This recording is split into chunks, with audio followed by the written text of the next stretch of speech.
And joining us now here in Washington, Republican Senator Lindsey Graham of South Carolina. Senator, welcome back. Thank Talk you. To you Sunday. Congratulations, by the way. Thank you so much. Great to have you here this week. Thank you. Okay, this is how Politico described a top Democrat reacting to your introduction of this bill.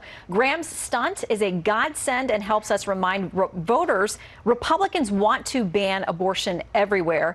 And from the conservative side, you've got DeRoy Murdoch over at American Spectator. He said basically you've handed the left a box of grenades. Okay, well, let me just say what I believe. Number one, I'm pro-life, even in an election year. And to those who suggest that being pro-life is losing politics, I reject that. So listen to what I'm saying, and you decide today who you're with. Chuck Schumer introduced legislation several months ago that would allow abortion on demand up to the moment of birth, like China and North Korea, for the entire nation. What did I do in response? I said at 15 weeks, when the baby can feel pain, it sucks its thumb, that we're going to ban abortion except in the cases of rape, incest, life of the mother.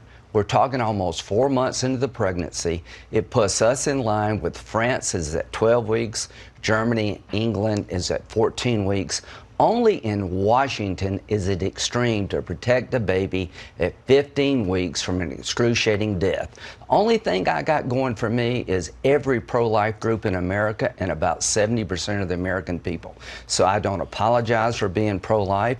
I think the pro-life movement has found a position that most Americans will agree upon. There'll be plenty of pro-choice people who say at 15 weeks, we should ban late-term abortions, exceptions for rape, incest, life of the mother. The people are with me, and the Democratic Party is extreme on border, they're extreme on crime, they're extreme on inflation. And to my Republican colleagues, now's the time to stand up and be counted. The pro-life movement is counting on you.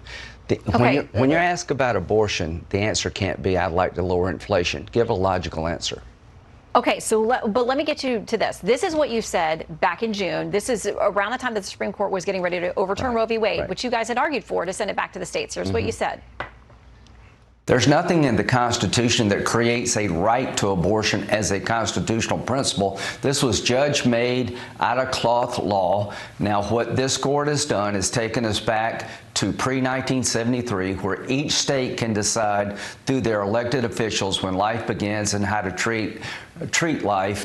Okay, back to the states. Here's what President Biden said. When a lawmaker goes from touting states' rights to touting a nationwide ban, it becomes clear they're not concerned with the Constitution. You've got to explain the pivot. Okay, number one, if you know anything about me, Shannon, for 20 years I've been supporting federal legislation banning late-term abortions. But you said their states should make these decisions.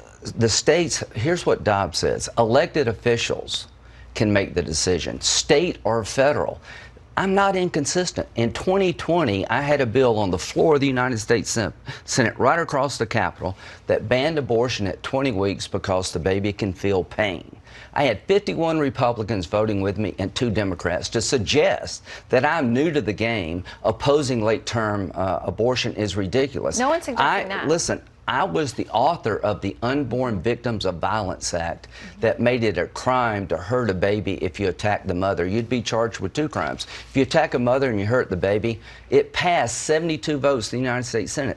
I never suggested there's no place for the unborn in Washington, D.C. If you tell the pro-life movement that we're out of business in the nation's capital, that we can't set some minimum national standard to prevent Chinese abortion policy in Maryland or California, they'll be revolted by the pro-life community. Okay. The people are with me. What am I saying? I will not sit on the sidelines and watch this nation become China when it comes to aborting babies up to the moment of birth. I reject that. I will continue to introduce legislation at the national level setting a minimum standard at 15 weeks, no abortion except for life, rape, save the life of the mother of rape, incest. Yes, your record on that is clear. It's the timing that has everybody scratching their heads because Axios says I'm scratching my head. You didn't ask Senate Minority Leader Mitch McConnell. I've been doing this for...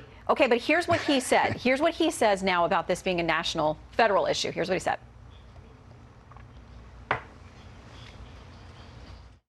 I think most of the members of my conference prefer that this be dealt with at the state level. been the argument for overturning Roe. So when did you tell him? That is not the argument for overturning Roe. Well, that was part of the argument. The Republicans have consistently said, and an amicus brief to the Supreme Court, get rid of Roe, send this back to the states. When did you tell him, and what was his reaction? I have been, the pro-life community met with him. Senator McConnell is a good man. He's a pro-life candidate. He voted for my bill in 2020 to ban abortion on demand at 20 weeks because the child can feel pain. We're not talking about transportation policy here. To all the states' rights people, there's a lot of things been done in this country under the name of states' rights that was wrong. This is a child in being, developing, becoming a human being. At 20 weeks, you encourage the mother and the father to sing to the unborn baby because they can associate your voice with who you are. At 15 weeks, the baby can feel pain. You provide anesthesia to save the baby's life when you operate. To expect the pro-life community to sit on the sidelines and watch abortion policy in Maryland and California abort a baby up to 38 weeks is not going to happen. Dobbs does not require that. Dobbs says state or federal officials can do it. Here's what I would tell the Republican Party. Be not afraid. Stand up for the baby all over the country.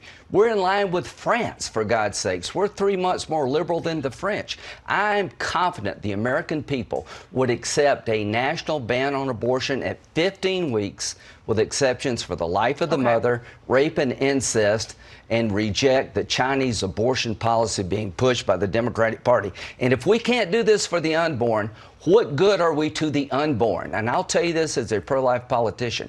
If you don't stand with the unborn, the pro-life voter is not going to stand with you. So let's talk about voters, because you're doing this in the middle of a midterm that is tightening, and you guys want to control the Senate. And there are those who say this could cost you the Senate. Our polling out this week that shows that 75% of those who say abortion is their top issue that's going to motivate them and go to the polls, they're going to vote for Democrats. You've got Republicans now answering for this out on the campaign trail. You've got Don Bolduc up in New Hampshire who said this when he was asked about your proposal. I will support no legislation, zero legislation at the federal level. We don't belong in the abortion arena. That is the states. You got a lot of other topics that poll well for you. Abortion doesn't for Republicans. Okay, let's look at it this way. This is a wrong track election. I hope the general wins. I hope he wins. I hope Joe O'Dea, who's pro-choice in Colorado, wins, because he'll change the course of the country on inflation, on border policy, on crime. But abortion is on people's minds. And here's what I would tell the general. The pro-life movement in this country does not believe the Constitution requires us to sit on the sidelines and watch a baby dismembered in the 8th and 9th month of pregnancy. We don't believe that. The Dobbs decision said it's up to elected officials, state or federal. So the position of the pro-life movement in this country that I'm representing today is that there is a place, a voice for the unborn in the nation's capital, and every Republican, except one or two, 2020 voted for a 20-week ban. And here's what I tell the general. When you're on the stump, look to your opponent and say, what restrictions would you put, if any, on aborting a child? And I promise you this, General, America is with you when you say at 15 weeks, almost 4 months, this baby can suck its thumb, all organs are developed, it shouldn't be aborted unless there's a very rare circumstances. The people are with you.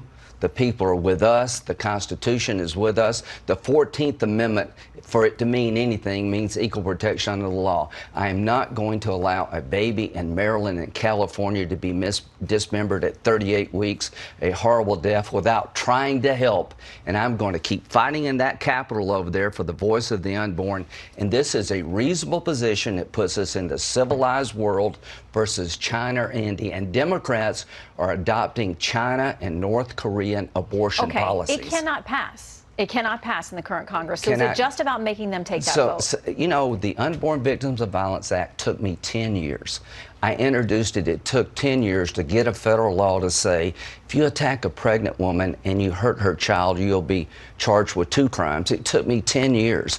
Late-term abortion took 12 years. It will not pass tomorrow, but here's the question.